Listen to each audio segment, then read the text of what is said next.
Inga's announcement that, while she loved him, she just wasn't in love with him anymore did not come as much of a surprise to Dr. Claude Ivernek.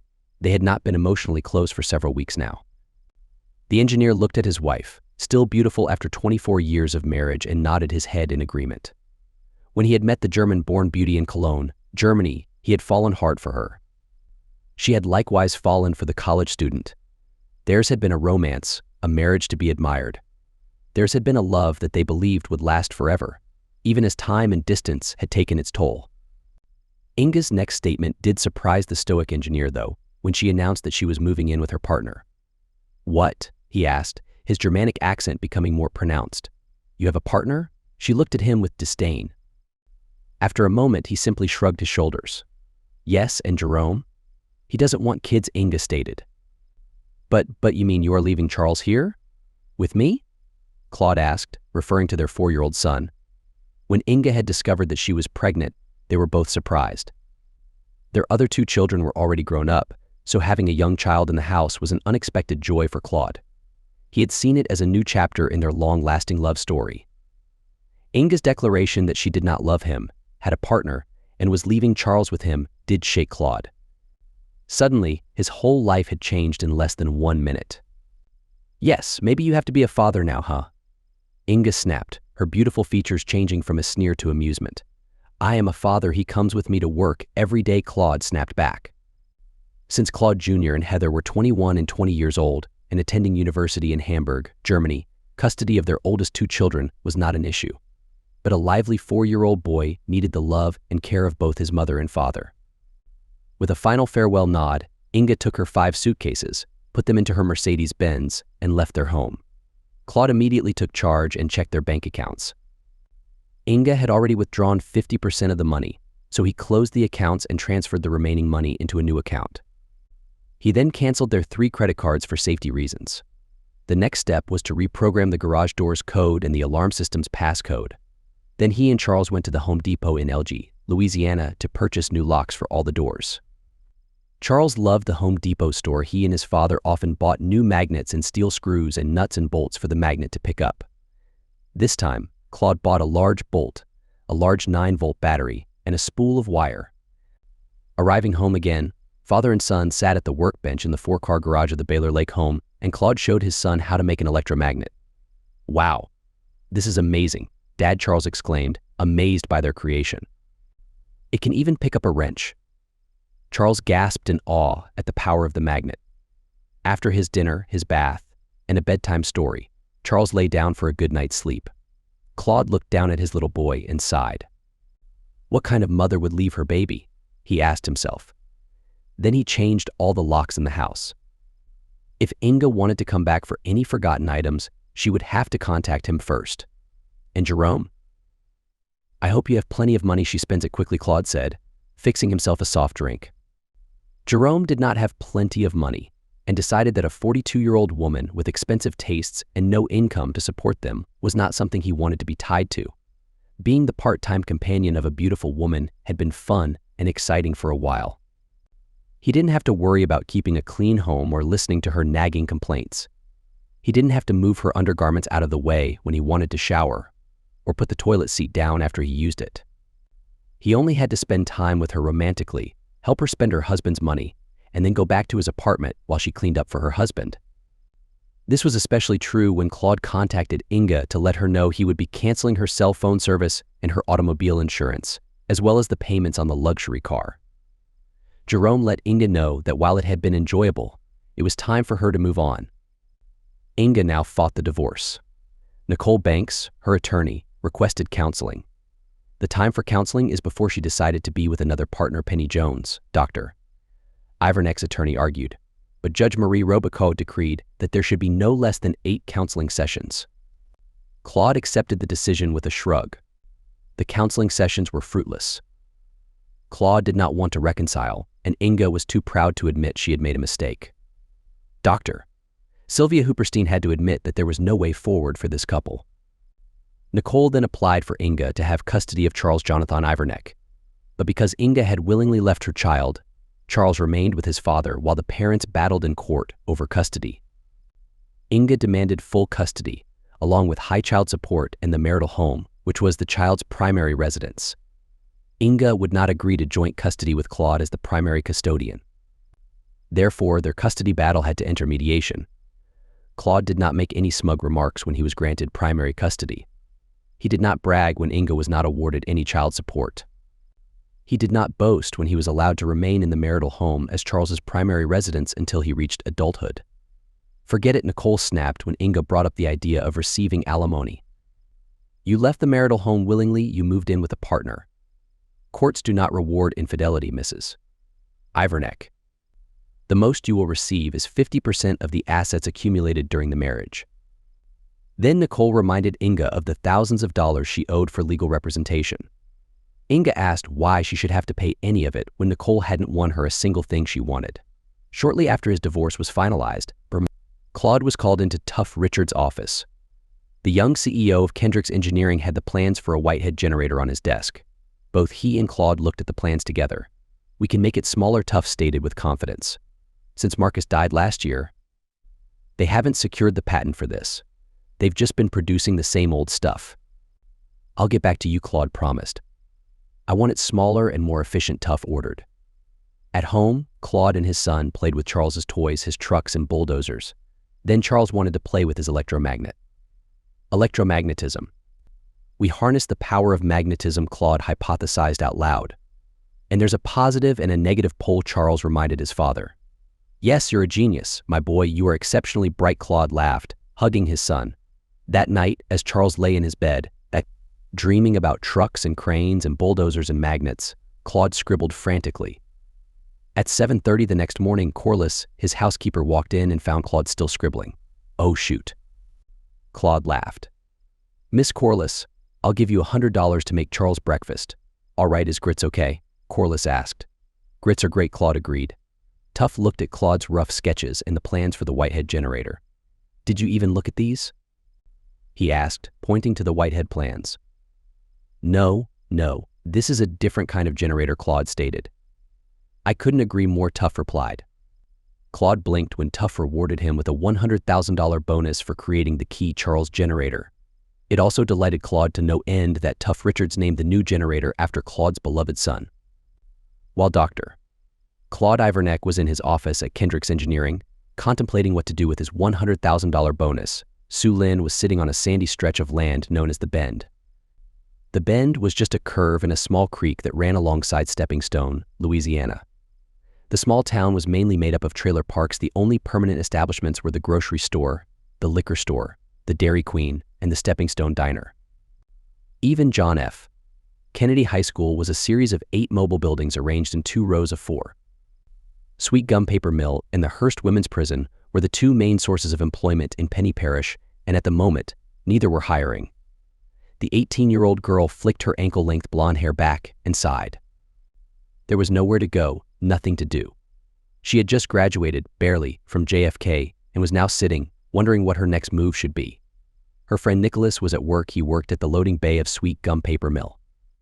Nicholas's girlfriend Angela was at home, waiting to give birth to their baby. Joanne was now married to another woman. The 2 lived in Baylor Lake, Louisiana. Bobby was still in jail awaiting trial. There wasn't much backlog of cases, but there was no public defender available. Eric had joined the Marines. Sue Lin had last heard that he was stationed in Japan. Her very best friend April had decided that there was nothing for her in Stepping Stone and had hitched a ride with a trucker heading for Jackson, Mississippi. Sue Lin didn't even know if April was still in Jackson or if she had moved on. Sue Lin watched as a small branch floated along the nearly dry creek. There hadn't been any rain for a few weeks now. If this drought continued, the creek would dry up completely. On one hand, Sue Lin was glad she had quit smoking. It tasted bad, smelled worse, and was so expensive. Paying $6.50 for a pack of cigarettes was ridiculous. On the other hand, she missed having something to occupy her hands, occupy her mind. With a sigh, she got to her feet and brushed the sand off her shorts. With another sigh, she turned and walked back home. That April girl called here. I thought you said she had left her mother, snapped when Sue Lin entered the trailer. She did. She went to Jackson, I believe, Sue Lin confirmed. Did she leave her number? She said she'd call back, her mother said, already engulfed in her television show. Sue Lin sighed. Knowing April, That could mean in 5 minutes or 5 days. Or if April had been drunk when she called, it might mean she would never call back. April had been somewhat serious when she'd called earlier that day. Within 20 minutes after Su Lin had entered the trailer, April called again. "Don't like you hanging around with that girl." Know how Su Lin's mother snapped when she handed the cordless telephone to Su Lin. Su Lin didn't respond to her mother's declaration. No response she gave would be good enough. Her mother had been disappointed with Su Lin bending from the moment she was born. Su Lin had been 2 hours and 21 minutes too early to be the first Louisiana baby born in the new millennium. She'd also been too early to be the last baby born in the old millennium. The cycle of disappointment and resentment had started with her birth, and there seemed to be no way to break it. Added to the disappointing time of her birth, the fact that Su Lin had been born without certain parts of her body had greatly disappointed her father. He already had 7 daughters with 5 different women, and had promised Jacqueline Benning the world if she would give him what he craved. "Hey, what's up?" April yelled drunkenly into the phone. "Hey, where are you?" Su Lin asked. "I'm in Oakleaf, Texas. I told you that." April laughed. "Oak? No, you didn't." "Last I heard, you were in Mississippi," Su Lin said. April described her life in the Texas town. She was dancing at Tijuana Jack's, a club, and loved it. She never paid for drinks, and usually came home with a lot of money each night. She was staying with another dancer in a rented house. "You need to come up here," girl April enthusiastically said. "I mean, I'm not as pretty as you and the money they're giving me." Su Lin wrote down the telephone number that was on the caller ID screen and verified the number with April. April drunkenly agreed that she thought that might be the phone number. It was her roommate's phone number. Su Lin waited until her mother was in the bathroom before calling Greyhound to get the price of a ticket to Oakleaf, Texas. She thanked the bored woman and hung up just as her mother was walking back into the room. While Su Lin was gathering the money for a bus ticket, Dr. Claude Ivernek had confirmed that the car was in drivable condition. The seller, Jericho Tilley, claimed that it ran just as good, if not better than the day it rolled off the assembly line. He also assured Claude that it was 100% original. "Do you believe him?" "It was my older brother's." "Then when he went to Nam, he left it with me, said he'd do terrible things if I even got a scratch on it," the man claimed. "And he didn't want it back?" Claude asked. He lost both legs over there," Jericho said quietly. "Inga agreed to take Charles a day earlier. She did, after all, love her baby boy." Charles was also happy that he'd be spending some time with his mother. Tuff pretended to be upset that Claude was taking a rare day off from work, but agreed they'd possibly, maybe manage to keep running without the head of their engineering department at the helm. While Claude was gathering the cash together, Su Lin was sitting on a Greyhound bus, heading west. She looked out the window as Stepping Stone, Louisiana, disappeared from view. The bus stopped for 48 minutes in Pinoak, Louisiana, and Su Lin bought a shrimp sandwich and soda.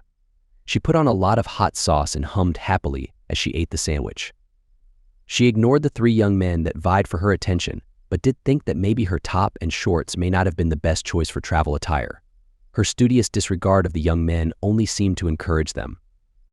One of them broke away and came up to her as she sat on the bench, chewing her meal. "So, where are you heading?" the Latin youth bravely asked her. "Oakleaf Correctional. My husband's being released tomorrow," Su Lin said calmly. "He was in for a serious crime, but the last witness just died, so there's no one left who saw him do it." She had no idea if there was such a place named Oakleaf Correctional. But Su Lin was also willing to bet the arrogant young man didn't know if there was either. The young man muttered something in Spanish and quickly left Su Lin. She did not smirk, just finished her sandwich, then used the restroom. 2 hours later, the bus pulled up in front of the DeGard Inn. Su Lin looked around with great interest. Her friend Joanne and Joanne's spouse Joey attended the University of Louisiana at DeGard. Through the window, she could see some buildings at a distance and wondered if that might be the college. The bus was quite full when Dr. Claude Ivernek stepped onto the bus. He scanned the seats, walking up the aisle, and soon saw that all were occupied. "Seat right here," an attractive young blonde girl offered. "Thank you," he said, smiling down at the girl. He was 6 feet, 3 inches, so towered over the girl as he put his small suitcase into the overhead compartment. He held onto his briefcase tightly as he settled into his seat. "Do you know where the university is?" Su Lin asked the tall, handsome man. "Yes, that's it, right there," he said as the bus started moving. "There," she said, pointing to the building she had noticed earlier. "Yes, and there? That is where I work, Doctor." Claude smiled as he pointed out the Kendricks Engineering Building. And there. We are building a new building to make hydraulic pumps and possibly the key Charles generator. Maybe where are you from? The girl asked, smiling at his odd accent. When I was a little boy? We lived in Tremblink, Poland. Then my father moved us to West Germany. Claude smiled. He cursed himself for leaving his tablet on his desk at work. He had downloaded a book on perpetual motion and perpetual energy. He had hoped to study the theory the author had proposed at a symposium in Finland 3 years ago. So how long have you been in America? Su Lin asked. I moved here 2 years after finishing the University of Hamburg, so that is 23 years now, Claude admitted. I've been in Louisiana all my life, Su Lin admitted. By the time they reached Houston, Texas, Su Lin was tired from the journey. She walked wearily to where the bus heading for Oakleaf would depart. An employee of Greyhound told Su Lin it would be another 93 minutes before that bus would depart. It's not even here yet, it's coming from Shreveport, the man smiled. Where is your suitcase? Claude asked the girl. I don't have one, Su Lin said. Where are your clothes? Your makeup? Claude asked. I have my makeup right here, Su Lin said, showing him the small purse. Claude bought Su Lin a sandwich and a juice inside the large terminal. Then they sat on the bench in front of where their bus would be and ate. By the time the bus finally arrived, Su Lin was asleep, leaning against Dr. Claude Ivernek. The driver smiled as the tall man woke up his companion. Your daughter seems really exhausted, huh? The man said. It was a long trip, Claude responded, not correcting the man's assumption. Even though this bus had many available seats, Claude and Su Lin sat together. So what's the plan when we get to Oakleaf? He asked her. He checked his watch. By the time we get there, it will be 11 o'clock. Maybe later, he said. I don't know. I'll just call April and see what's up, Su Lin shrugged. And if you can't get in touch with her? Claude persisted. I'll figure something out, Su Lin shrugged. Su Lin fell asleep as the bus rumbled toward Oakleaf, Texas. She leaned heavily against Claude, snoring lightly. She did not wake when the bus stopped in Great Oak or in Sweet Oak. Claude gently shook her awake when the driver announced that their next stop was Oakleaf. Feeling groggy, she looked around for a phone booth. I have a cell phone right here, Claude said. Thanks, Su Lin said. She dialed the number. It rang 4 times. Then April's roommate's answering machine picked up. Oh no, Su Lin said. Come, I have a room here, Claude said. Su Lin obediently followed. The man checked in and took the electronic key from the bored-looking woman. I thought you said it was for one person, the clerk asked. I changed my mind, was Claude's response.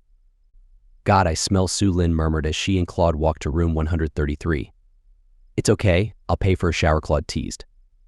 Oh good, she smiled. Before Claude could insist that he needed to go to the bathroom first, Su Lin was in the small, clean bathroom. She turned on the taps and climbed into the deep tub.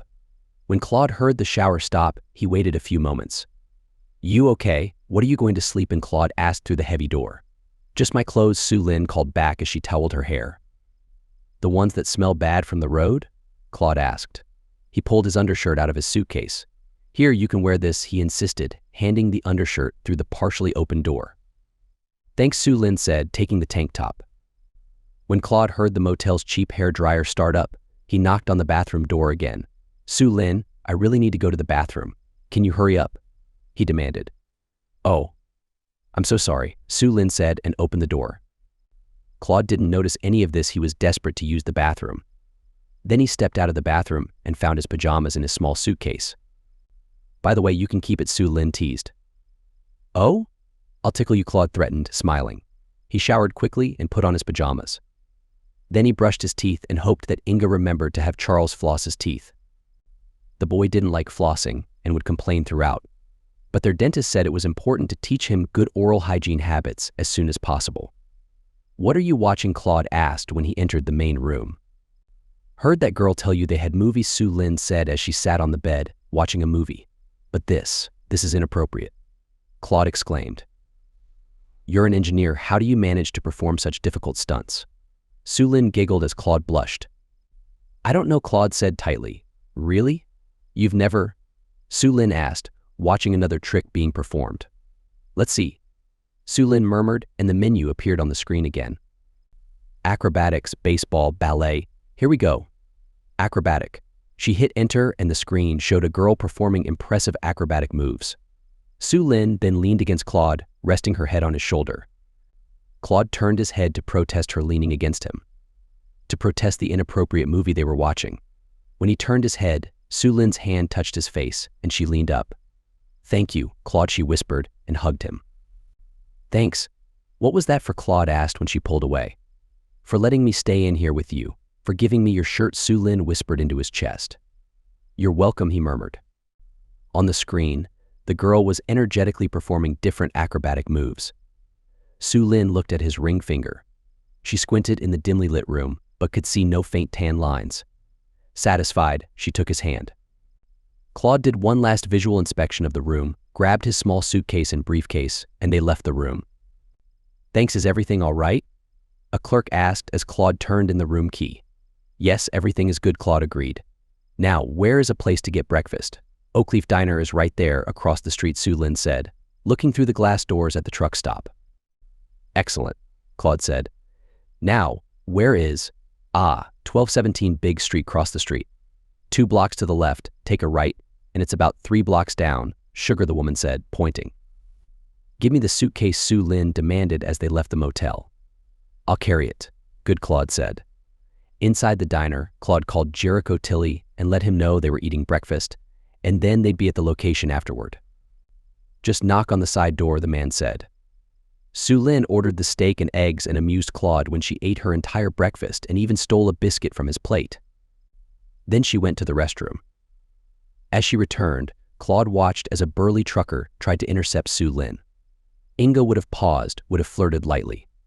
Inga would have also kept an eye on Claude to see if she was making him upset. If Claude was becoming upset, then Inga would ramp up her flirting. She played a lot of games like that, Claude thought to himself. Su Lin didn't even pause. The trucker reached out a hand to stop her forward progress, and Su Lin just ducked underneath the man's outstretched arm and continued walking. There were a few snorts of laughter. The trucker turned and glared at Su Lin. When the girl sat down at the table, the trucker included Claude in his glare of anger. "Let it go, Jimbo, just let it go." "The girl didn't want to talk to you," the waitress ordered the upset man. "Freaking jerk," Jimbo growled and stomped away. "Ready to go?" Su Lin asked as she drained her cup of coffee. "Aha," Claude agreed. They walked along the busy street, then turned and traveled along the side street. Claude couldn't help but think that city blocks in Texas must be a lot longer than city blocks in Louisiana. "And this is it," Claude said, checking the mailbox. "Good, my legs are about to fall off," Su Lin giggled. "How far do you think we walked?" "Yes, those flip-flops aren't good for walking," Claude agreed. Jericho Tilly brought the couple to the garage in the rear of the property. Claude smirked. Jericho was talking to him, but Jericho couldn't take his eyes off of Su Lin. "Wow." Su Lin gasped when the man pulled the tarp off of the car. It was white, with a red vinyl convertible top and red vinyl seats. "Wow, this is big. The hood alone must be huge, right?" Su Lin said, looking at the 1964 Chevrolet Corvette. "When I came to America, my next-door neighbor had one just like this," Claude said as he admired the automobile. "I said to myself, I will get one. Well, Claude, this Corvette can be yours if the price is right." Jericho said, imitating the game show announcer for the Price is Right television show. 69,000, right? Claude asked. Right, Jericho said, watching as Su Lin bent over, looking inside the car. "So why are you selling this?" Su Lin suddenly asked. Well, the doctor says I have cancer," Jericho admitted, "and I have 2 boys. If I leave the car to one, the other one will get upset. So this way, I can just give them each half the money and let them go get whatever they want." "Sorry about the cancer," Su Lin said softly, putting a comforting hand on Jericho's arm. "Yeah, well, it happens, huh?" The man smiled. "I can test drive it?" Claude demanded. "Yeah, I would expect you to," Jericho agreed. Claude handed his briefcase to Su Lin. He smiled broadly as he opened the door of the car and slid into the low-slung automobile. Claude flexed his hands on the steering wheel a few times. Then he started the car. He sat, listening to the sound of a finely made engine running. He eased the car out of the garage, then drove away. "You, want a cup of coffee or something?" Jericho offered Su Lin. "Don't make that crazy hazelnut stuff, okay?" Su Lin asked, following Jericho to the house. "Hey, Dad, some guy just drove off in, whoa." A man in his early 30s said, then came up short when he saw Su Lin. "My oldest, Elroy Tilly," Jericho said, indicating the young man who now flexed his bare chest. "Hey," Su Lin said. And no ma I am, this is honest to goodness real coffee, Jericho continued as he poured them each a mug of the thick brew. Oh yeah, the car, Elroy asked, tearing his eyes from Su Lin. Her daddy's going to buy it, Jericho said. Oh no, he's not my daddy, Su Lin smiled as she blew on her mug of coffee. He's my man. Wow, Jericho chuckled. You, that vet, and a cold glass of water is all it would take to give him a heart attack, huh? 10 minutes later, Claude came roaring up to the house. He got out of the automobile with some reluctance, then knocked on the side door. It was Su Lin who opened the door. So, Daddy, do you like it? She asked. Yes, I like it. I love it, Claude agreed. Claude entered the house. For a brief moment, his eyes narrowed at the sight of the handsome young Elroy as Elroy posed and flexed, shirtless.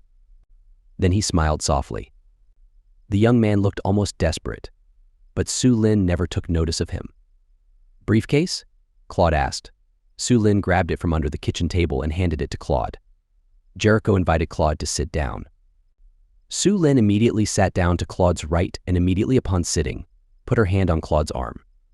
The young man left the kitchen. Well, all right, I just need to sign some papers and you two can be on your way, Jericho said. Do you have the money? Claude opened the briefcase and Su Lin's eyes went wide at the sight of $69,000 in bundles of $100 bills. Jericho slowly counted it all out. Oh, and the tarp? That's a custom-fitted cover, Jericho suddenly said. I was going to sell it on eBay, but your girlfriend here convinced me to just throw it in with the car. I told him he didn't know how long it'd take to sell that thing, Su Lin said to Claude. My girlfriend? She's a smart cookie, Claude said, and continued to read the sales contract. AW, Su Lin said, putting her head on Claude's shoulder. 68 and 69, Jericho counted. I'll just sign this title, and you, my friend, are the proud owner of a 1964 Corvette. One of the finest machines ever built, come on, girlfriend, Claude said, grabbing his empty briefcase and his small suitcase. I'll get the car cover, Su Lin said, yanking the kitchen door open. Brother, how did you, wow. Jericho praised as they both watched Su Lin trot to the garage. Don't drag it, Claude cautioned. Well, duh, no kidding, Su Lin called back as she began rolling the cover into a ball. How did I find her? Claude asked, then shrugged his shoulders. Su Lin's eyes again filled with tears when Claude suggested she call April. Su Lin, really, isn't it silly? You came all this way and then didn't see your friend? Claude asked as they backed the car out of Jericho's driveway. Yeah, you're right, Su Lin agreed. Jesus, what the heck is the time? April's roommate angrily demanded when she picked up the telephone. Is April there? Su Lin asked over the woman's outburst. Gosh, she's sleeping. What do you think? The girl snapped and hung up. She's not home, Su Lin said, handing Claude his cell phone. Let's go. Claude lightly touched her face. Su Lin turned and looked up at him, light brown eyes shiny. Okay, let's go where? He asked softly. She hung her head. He gently touched her face again, but she brushed his hand away. Stepping stone, I guess she mumbled. You really want to go to the stepping stone? Claude asked. Heck no, Su Lin choked out. Why do you think I just hopped on the bus? Claude sat silent for a long moment. Then he put the car into gear and began negotiating the streets of Oakleaf, searching for the interstate. By the time they reached Lake Charles, Louisiana, Su Lin was smiling. Claude had put the top down, and she delighted in holding her hands up, making them flutter in the breeze created by the wind. Ja, this convertible is perfect for a pretty blonde like you. Claude laughed as he pulled up to the Cracker Barrel in Lake Charles. Again, Su Lin amused Claude as she devoured a sunrise sampler breakfast, then nibbled on his catfish dinner. She also gulped down 2 orange cream sodas. Ooh, I have to go to the restroom, she suddenly declared. I'm not surprised you'll burst if you don't, Claude teased, and she flashed him a grin. Gosh, mister, I was jealous when I saw the car. Another man said when Claude and Su Lin approached the Corvette, but looking at her. Now I'm really jealous. Su Lin smiled but didn't respond to the man as Claude opened her door for her. Then, when Claude got into the driver's seat, Su Lin reached over and pulled Claude in for a hug. Just to make him extra jealous, Su Lin whispered. Claude smiled and started the powerful engine. Then, with a nod to his admiring audience of one, he drove away. Su Lin looked over at Claude questioningly when Claude took the DeGard exit off of I-10. Claude negotiated the streets, then finally pulled to a stop in front of a large home. Where's this? Su Lin asked. My house, Claude said as he got out of the idling car. He entered the code, then got back into the car as the garage door slid up. He pulled the car into the garage and got out again. Then he came around and opened Su Lin's door. Welcome to my home, my little Su Lin, he said. She took his large hand and followed him to the door of the garage. He entered another code on a keypad, and when the light turned green, Claude unlocked the door and led Su Lin into the kitchen of his home. Su Lin looked around, even touched a few things. She smiled at Charles' booster seat. Then she followed Claude as he walked from the kitchen to the living room. Again, she looked around. She looked at the large television and smiled at Claude. Do they have movies on here? She asked playfully. What movies? Claude asked. The ones like we were watching last night, the ones with all the action. Su Lin giggled. Do you really need movies? We have the real thing right here, Claude said. Yeah, but they're fun, Su Lin argued. Now, where's our room? Aren't you tired? Yes, I am tired, Claude admitted. Su Lin grabbed his hand and he led her to his bedroom. She looked at his California king bed and smiled as she kicked off her flip-flops. It's huge. Su Lin giggled. We can get lost in this bed, huh? Okay, this is the north, that is the south. Then there's east and west. Claude pointed out the cardinal directions. If you ever get lost, just tell me if you're heading north, south, east, or west, and I'll find you, okay? Okay, Su Lin giggled, shrugging out of her shorts and halter top. She scrambled onto the bed and waited for him. He kicked off his own shoes, then unbuttoned his shirt. Which side do you sleep on? Su Lin asked. Guess, Claude said. The east side? Su Lin guessed. Yes, and how did you know that? Claude asked. The clock is right there. There are 2 pillows on that side, and only one on this side, Su Lin explained. Very good, Claude smiled. Oh, someone's not tired, Su Lin cooed as she saw Claude's hard. You know. Oh, but I am. I am so very tired, Claude teased as he crawled onto the bed. Fine, go to sleep, Su Lin said. She got dressed, then spent a few minutes brushing the tangles out of her long blonde hair. Claude was dressed in slacks and a dress shirt and pulling on his dress shoes as she finished off her hair by securing it with a hairband, creating a long ponytail. I must be crazy. I have lost my mind, Claude said to himself as the very youthful-looking girl followed him to the garage. He grabbed the remote control from his car and placed it on the visor of his classic Corvette. So, where are we going? She asked, leaning against him. First, we're going to Abdul's. You need some clothes, Claude announced. I'm so excited, Su Lin exclaimed. I've never been to Abdul's. What do they have there? A little bit of everything, Claude replied. Inside the stylish store, Su Lin picked up a pair of jeans and held them against herself, shaking her head. She looked around. Do they have a section for petite sizes? She asked Claude. None of this stuff is going to fit me. A saleswoman pointed to the petite section, and Su Lin nodded approvingly. She looked up at Claude. Okay, what are we getting? She asked. First, you need something to wear when we go out to eat. Then, maybe something comfortable to relax in around the house, he said. I have your shirt, Su Lin reminded him. And I have a 4-year-old boy, Claude said. Oh, Su Lin said, understanding. She picked out 2 blouses, 3 pairs of shorts, 2 pairs of blue jeans, a button-up blouse, and a few t-shirts. She also selected 3 dresses and a cute nightgown. After that, Su Lin dragged him to the shoe section and picked out 2 pairs of shoes, a pair of dress pumps, and a pair of tennis shoes. Thank you, sweetie, Su Lin said simply as they put the purchases into the trunk of the car. Well, I am just glad you did not see the jewelry counter, Claude half joked. Oh, where was it? Su Lin asked, eyes wide. Nowhere, never mind, I am joking. Abdul's does not have jewelry counter, Claude said quickly. So, we going out eat now? Su Lin asked. Yeah, we go back to house, you dress? Then we go, Claude said. What? Open the trunk again, Su Lin said. She grabbed a dress. Then, to Claude's amazement and exciting delight, she dropped her halter top into the seat of the car, then pulled the dress on.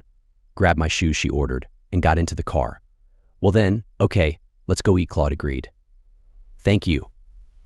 Sweetie, Su Lin said again when Claude got into the car.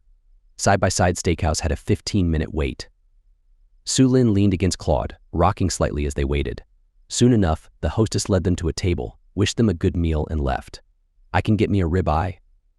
Su Lin asked, reading the heavy menu. You can get whatever you want, Claude assured her. She got the ribeye, a loaded baked potato, and the broccoli and cheese. What's this? I didn't? You order this? Su Lin asked when the waitress put the endive salad in front of her. Come with meal, Claude explained. It's endive salad. On what? Su Lin giggled at the odd-sounding word. Just eat it, Claude growled at her. Ooh, Daddy's mad, huh? Su Lin smiled and did spear some of the salad. Su Lin managed to eat all of her salad. 2 baskets of the hot hand-formed dinner rolls, all of her steak, potato, and broccoli dish. Wow, where are you putting all that? Claude asked. The waitress did mention the desserts, but Su Lin confessed the last 3 or 4 bites had been a struggle. Claude put his credit card down and smiled at his lovely dinner companion. For her part, Su Lin was glancing around the opulent steakhouse, at the rich decor, the elegant setting. She frowned slightly, then turned to look at Claude. Okay, at your 4 o'clock? You know that woman? Su Lin asked, discreetly pointing toward Claude's right shoulder. Claude peered around and saw a darkly scowling Inga and a bored-looking Jerome. Yes, my little Su Lin, he smiled widely. That is my ex-wife and her boyfriend. Got a thing for us blondes here? Su Lin smiled, tugging a lock of her blonde hair. But where is Charles? Claude suddenly asked himself. The waitress returned and wished them a good night. Claude signed the check, pocketed the receipt, and assisted Su Lin to her feet. Home again, Claude brought the bags of clothing to his bedroom and arranged some closet space for her. He also cleared out a dresser drawer for her, and she smiled and put her new clothes away. She said she was Baptist, but agreed that God would be present in the Lutheran church as well. A few of Claude's acquaintances did look twice when he and Su Lin entered Atonement Lutheran Church in Kimball, Louisiana. He nodded politely to them and then talked with Su Lin in hushed tones. Because the Corvette was a 2-seater, Su Lin did not go with Claude when he drove to Inga's condominium to pick up Charles. Inga put on a smile, but her eyes were blazing as she spoke to Claude. So, who was that girl I saw you with on Saturday? She growled under her breath. Su Lin. But she is not girl, Claude said. But, where was Charles while you and the friend were at the restaurant? Him. His sister babysit, Inga snapped, letting the friend comment slide. Stepping outside, Inga's eyes opened wide at the sight of the classic automobile. Then her eyes narrowed. You have enough money to buy this? She snarled. My lawyer will be very interested in hearing about this. What? Claude laughed. No, this is Su Lin's car. See? I tell you, she is no girl. This is her car? Inga sputtered, admiring the long, sleek vehicle. Cool, Charles enthused. Is very cool, Claude agreed and buckled the child into the car seat. Charles and Su Lin's meeting could not have gone better. She smiled, hugged him tightly, then begged him to show her his room. In his room, Su Lin pretended she had no idea what his dump truck did, what his crane did, what his backhoe did. Wow, Daddy, did you know you had such a smart little boy? Su Lin praised as she carried Charles to the kitchen for their dinner. Yes, he is genius, wonderkind, Claude enthused. But I bet he doesn't eat green beans, does he? Su Lin asked. Aha, Charles said and ate his green beans. He hates green beans, Claude confided to Su Lin. She was dutifully impressed by the electromagnet and ran around the small workshop, finding things for the device to pick up. At 8:30, Claude had to threaten them both with punishment before Charles would take his bath. I love you, Su Lin, Charles declared. Oh, well, I love you too. Charlie Iverneck. Su Lin smiled as she and Claude bathed the 4-year-old boy. Charles finally drifted off to sleep. Su Lin smiled as she entered the bedroom she shared with Claude. It was very sweet when he said he loves you, Claude commented. Well, I love him too, Su Lin said. She put on her tank top sleep shirt. Then she climbed into the bed. And I love Daddy too, she said. She put her head on his chest. Very much, she said. He combed his fingers through her long strands of hair and she sighed happily. At work, Tough Richards admired the long classic car. Then the CEO helped his head engineer pull the tarp over the car. Looks like you're enjoying that bonus, Tough said. More than you'd know, Claude said, smiling as the trio of Tough, Charles, and Claude entered Kendrick's Engineering. At 11:49, Denise Lacombe, who was covering the reception area, paged Claude. Sir? There's a girl here, claiming to be your girlfriend, Denise whispered urgently into her headset. Girlfriend? Tough asked as Denise whispered through the intercom on Claude's desk. Yes, girlfriend, okay? Car not only thing I get with bonus, mister. Nosy, Claude joked. Oh, this I got to see, Tough said, bolting out of Claude's cramped, cluttered office. Darn it. Tough. Ezekiel Richards, you don't, You get back here, Claude yelled as he bolted from his office. Hi, baby, Su Lin smiled when Claude burst into the reception area. That Miss Corliss? She run me out of the house, said I was getting in the way. So, where are you taking me for lunch? She wore her hair pulled back in a ponytail, had on the khaki shorts and one of the tops Claude had bought for her. On her feet, she had her customary flip-flops, which she now dangled off one foot as she stretched up for a hug. Wow, Tough said. Just, wow. Wow indeed. Tough Richards. This my girlfriend Su Lin Benning. Su Lin, this is Tough Richards. He is CEO of the company. Claude introduced the two. And lunch. We have a lunchroom here. I eat with Charles. Oh good. Su Lin enthused. Hi Mr. Tough, nice to meet you. Wow, Tough said again and walked away. Hi Su Lin. Charles happily greeted the young woman. Su Lin smiled as Charles showed her what he was working on. She smiled as he introduced her to his teachers at the factory's nursery. So what would you like to get? Su Lin asked as she held onto Charles's hand in the lunchroom. On Wednesday, Inga found an excuse not to see Charles. This was fine with Claude. He and Su Lin had already planned on taking Charles to the university's planetarium for a one-night showing. He'd been in the process of punching Inga's number to ask her to switch Thursday. So it was not until Friday that Inga Ivernek heard that her husband had a woman staying the night at his house. It wasn't until Friday that Inga heard about Su Lin, Daddy's girlfriend. Inga smiled and feigned interest in Charles's new friend, in Daddy's new friend. Then, the moment Charles was asleep, Inga angrily mashed the number 7 on her phone. Yes? Claude asked. Su Lin took advantage of this distraction and speared one of his shrimp scampi. Claude smirked at Su Lin's smile of triumph. Yes, Inga, what is it? Claude asked. He frowned and put up a hand to stop Su Lin's stealthy movement toward another of his shrimp. She pouted, but ceased her attack.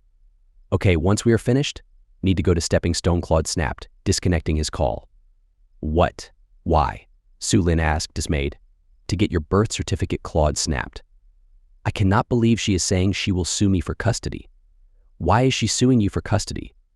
Su Lin asked, digging in her small purse. Because I have my lover, my girlfriend living with me. It is a bad influence on our son. Claude said and scooped up a large forkful of his meal. Here. When I figured I was moving to Oak Ridge, I grabbed it, Su Lin said, producing her birth certificate. Oakleaf, but that is wonderful, Claude said, examining Su Lin's birth certificate. And, can't tell me her boyfriend doesn't ever spend the night, huh? Su Lin said and finished her manicotti. Leave my food alone, you little rascal, Claude demanded as she reached for a piece of his garlic bread. What? She laughed out loud. What did you call me? Claude waved the waiter down, apologized, but asked for the check. I am very sorry, but we are in quite the hurry, he stated. Oh, but of course, the waiter said. Why are we in a hurry? Su Lin asked, chomping on the piece of garlic bread. And where did you get that? Claude asked, eyeing her bread. They gave me theirs, Su Lin lied, pointing to another table. Su Lin. They did not, Claude laughed. Su Lin skipped to keep up with the rushing Claude. She was grateful when they reached his car and she was able to stop and buckle up. They pulled up to David's jewelry on Highway 19. Su Lin looked at him as he hurried to the door. The door buzzed, and Claude held the door open for Su Lin. Baby, what? What are we doing here? Su Lin asked, looking around at the jewelry counters. We need an engagement ring, Claude announced to David, the proprietor of the shop. Su Lin gasped. Come, we have an 11:30 flight to Las Vegas, Claude said, as David unlocked a display case. We what? Su Lin gasped again. My second wedding was in Las Vegas, David offered. Claude, baby, are you serious? Su Lin asked, actually feeling lightheaded. I am very serious, Claude said. White gold? Yes, white gold would be best, I think. Have these over here. Nice sapphire solitaire, David offered. Try it on, Claude demanded of Su Lin. It's just a little bit big, Su Lin said. Let's see, David mused, checking the ring size. So you're probably about a size 5. I guess Su Lin agreed. But baby, are you serious about this? Have never been more serious about anything in my life, Claude stated, and nodded approvingly as David found another ring. Oh, that's pretty. Su Lin approved as she tried the diamond and ruby ring. We have these matching bands. What size ring do you wear? Stretch. David said. Stretch. Su Lin giggled, looking at the ring in the light of the shop. 12, sometimes 12.5, Claude smiled as Su Lin giggled. I am losing my mind. I am completely insane. Claude thought as he pushed his powerful sports car toward Lafayette's small airport. Las Vegas is the wedding capital of the world. Claude was able to get a videographer, a photographer, and a minister and chapel reserved within an hour of their landing. He also found a beautiful gown for his bride and a nice tuxedo for himself. "You won't, I promise you, baby. I'm going to be the best wife ever," Sue Lin tearfully promised as she held tightly onto the bouquet. "I believe you, Pop," Claude smiled. "And I will be a good husband to you. I can throw out my birth control pills?" Sue Lin asked just as the minister called them forward. "I have lost my mind," Claude smiled as the photographer took a series of shots. "Dearly beloved, we are gathered here today," the minister intoned, hamming it up slightly for the video camera. The casino rented them a nice suite for $340. A woman in a wedding gown and a man in a tuxedo with no luggage is not an uncommon sight in Las Vegas. The desk clerk smiled knowingly and wished them a good night. The wedding dress had come with a vinyl bag. It was the only luggage they had for their return flight, and Sue Lin carefully packed the dress around their photo book and 3 copies of their wedding discs as a carry-on. The flight attendant didn't ask Sue Lin for identification as she poured them each a plastic cup of sparkling apple juice to toast their marriage. "Thank you," Sue Lin smiled at the older woman. "You're welcome, sweetie, and congratulations," the woman smiled. And at 6:30 Sunday evening, when Claude pulled up in his 1964 Corvette, Ingrid smiled triumphantly. Claude smiled a serene smile and asked if Charles was ready yet. "I told you the other night, I will not let you expose Charles to immoral behavior," Inga exclaimed. "Immoral behavior? What immoral behavior?" Claude asked innocently. "You're living with a woman, being with my son in the house," Inga said, smiling. "Oh yes, I am having a lot of close moments with Sue Lin," Claude readily agreed. He held out his left hand. Inga's triumphant smile began to fade. "But after all, we are married," Claude said. "Now it's 6:30. Is my son ready?" You're not married," Inga snarled, her face twisted in a mask of anger. "It's not true. I won't let you." "I have a ring. I have pictures. I have video. I even have a license.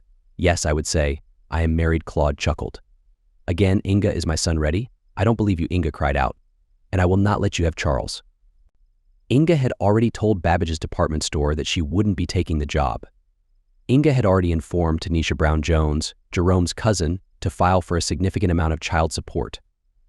Both the note on her condo and the association fees were passed due Tanisha had planned to expedite the first child support payment. And Tanisha said, if Inga was receiving child support for Charles, she should also be able to request financial support for herself. I mean, gosh, girl, I don't know why that Nicole Banks never asked for any of that. You know what I'm saying? The new attorney had laughed. Now Inga saw her plans falling apart. If Claude's claims were true, then she had no hope of receiving full custody, no hope of receiving child support or financial support. "You will let me have our son. I am the custodial parent," Claude said, no longer smiling. "If you don't, I will call the police. I will show them the court papers." Realizing she had lost, Inga angrily slammed the door in Claude's face. Then she made Charles cry as she roughly pulled the 4-year-old by his arm to the front door. At their home, Sue Lin calmed the tearful boy down.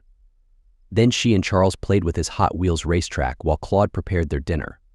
After finishing his meal, Sue Lin bathed the child, then dressed him in his pajamas. Both Sue Lin and Charles called for Daddy, declaring that it was time for a bedtime story. Then, before Claude could make his way down the hall to his home office, Sue Lin pulled him into their bedroom. She softly closed the door. Was that the only reason we got married?" Sue Lin asked quietly. Claude was about to answer yes, but then he saw the tears slowly streaming down Sue Lin's face. He pulled her closer and hugged her. "Sue Lin, I won't lie to you. A good husband doesn't lie to his wife," Claude said. He hugged her again. Then he did lie to her.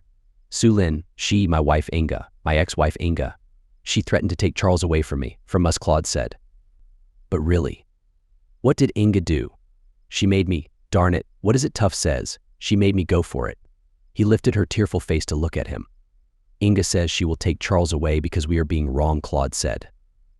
And I say, how can it be wrong? She loves me and I love her. It is not wrong. But if we are married, then it is truly not wrong. It is right and it is good. But the only reason, Sue Lin said. "The main reason, not the only reason, the main reason is because I have lost my mind. I am crazy about you," Claude insisted. The main reason is because I am in love with amazing girl from Stepping Stone. Inga? She may have rushed us, but no, Su-Lin, Inga is not the only reason I asked you. I begged you, please marry me. Ah, Su-Lin suddenly cried out. Stepping. My mama. I didn't even tell my mama. Claude smiled as his wife ran to the telephone. She grabbed the phone and dialed a number quickly. Mama? Hey, it's me, Su-Lin said after a long moment of waiting. No, Mama, I'm not calling for money, Su-Lin said. No, Mama, listen. Listen. Mama, listen, okay? Su-Lin's happy expression had turned into one of anger. Claude couldn't hear the words, but he could hear the metallic barks as Su-Lin held the phone slightly away from her ear, and that was enough to understand the conversation. Mama, but you need to be quiet for a moment so I can tell you why I called, Su-Lin snapped.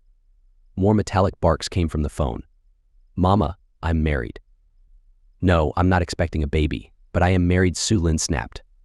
She listened for a few more moments, then simply hung up the phone and stared at it for a long moment. But don't worry, Mama, Su-Lin said to the silent phone. I love him and he loves me, and we'll be just fine, okay? Su-Lin turned and looked at Claude. She walked slowly towards him with her arms wide open. We'll be just fine, right? She asked. Yes, we'll be just fine, Claude agreed.